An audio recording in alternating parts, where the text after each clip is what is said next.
Hello friend, information YouTube চ্যানেলের পক্ষ থেকে আপনাদের সবাইকে স্বাগতম জানাই।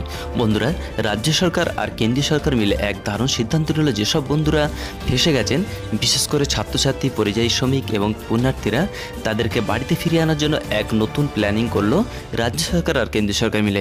তো বন্ধুরা, আজকে আমরা এটা নিয়ে বিস্তারিত আলোচনা করবো। তো ফ্রেন্ড, অবশ্যই ভিডিওটি প্রথম থেকে লাস্ট পর্যন্ত দেখবেন। ভালো লাগলে একটা লাইক করবেন এবং বেশি বেশি করে শেয়ার করে সবাইকে জানিয়ে দেবেন। তো বন্ধুরা, ইতিমধ্যে রাজস্থানের কোটায় যেসব ছাত্রছাত্রীরা আটকে পড়েছেন, তাদেরকে ফিরিয়ে আনার জন্য রাজ্য সরকারের তরফ থেকে বাস পাঠানো হয়েছে। শুক্রবারে তারা ফিরে পড়বে বলে মনে করা হয়েছে। এদিকে লকডাউনের ফলে বিভিন্ন রাজ্যে আটকে পড়েছে হাজার হাজার পরিযায়ী শ্রমিক। বুধবার কেন্দ্রীয় সরকার নির্দেশ দিয়েছে যে যেসব শ্রমিকরা কোভিড-19 রোগে আক্রান্ত হয়নি, তাদেরকে বিভিন্ন রকম থার্মাল স্ক্যানিং বা টেস্ট করার পরে তাদেরকে বাড়িতে ফিরিয়ে আনা হবে। সেই জন্য বিশেষ বাসের ব্যবস্থা করতে বলা হয়েছে। কিন্তু রাজ্যগুলি কেন্দ্রীয় সরকারকে জানিয়েছেন অতজনকে বাসে ফেরানো কিন্তু সম্ভব নয়। বিশেষত দক্ষিণ ভারতের রাজ্যগুলির বক্তব্য, আটকে পড়া শ্রমিকদের সংখ্যা যথেষ্ট বেশি, তাই রাজ্যের হাতে অত বাস নেই।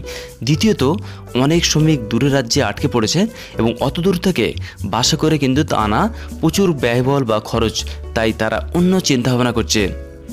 তো বন্ধুরা, তার চেয়ে কেন্দ্রীয় সরকারের পরিযায়ী শ্রমিকদের জন্য বিশেষ ট্রেনের ব্যবস্থা করতে বলা হলো।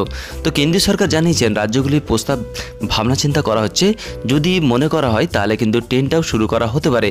এদিকে বৃহস্পতিবার বিভিন্ন রাজ্যের প্রতিনিধিদের সঙ্গে বৈঠকে বসলেন মন্ত্রিসভার সচিব এবং সেখানে বিষয়টি নিয়ে আলোচনা হবে। ইতিমধ্যে রাজস্থানের মুখ্যমন্ত্রী অশোক গেহলট প্রধানমন্ত্রী নরেন্দ্র মোদীকে চিঠি লিখে বলেছেন যে বাসে হাজার হাজার কিলোমিটার দূর থেকে শ্রমিকদের ফিরিয়ে আনা প্রস্তাব অসম্ভব বলে বললেন।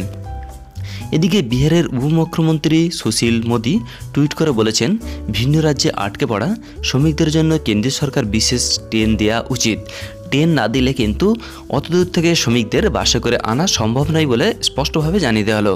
তো বন্ধুরা, এদিকে করোনা সবচেয়ে বেশি আক্রান্ত মহারাষ্ট্র থেকেও একই কথা বলা হয়েছে এবং অন্যান্য যে কোনো শহরের চেয়ে মুম্বাইয়ে বেশি সংখ্যক পরিযায়ী শ্রমিক রয়েছে।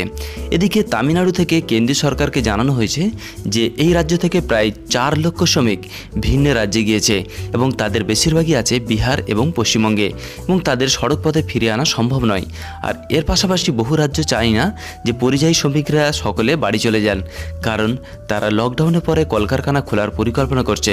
তো বন্ধুরা, এই সময়ে শ্রমিকদের অনেকে চলে গেলে কারখানা খোলা কিন্তু সম্ভব হবে না বলে তারা জানালো।